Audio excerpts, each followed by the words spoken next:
Hallo, ich bin die Anna Kiefer. Ich komme aus Adelberg, aus dem schönen Schwarzwald. Ich stamme aus einem elterlichen Obstbaubetrieb, was natürlich auch die Naturverbundenheit schon ein bisschen in die Wiege legt.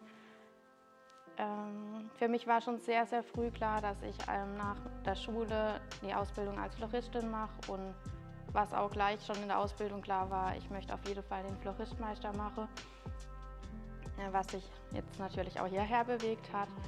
Ich wollte mich persönlich sowie auch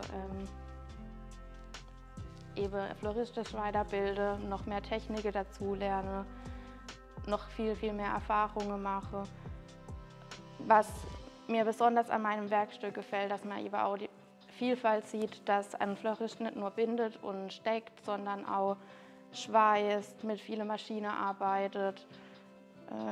Für das Werkstück hier musste ich auch den Unterbau schweißen, woran ich dann meine Clematis-Ranke drum geschlungen habe, was dann das Grundgerüst als alternative Steckhilfe bildet, worauf ich auf die Steckmasse verzichten kann. Das ganze Werkstück sehr naturverbunden ist. Mir gefällt auch sehr gut, dass es alles so eben natürlich, locker, luftig, verspielt. Ja.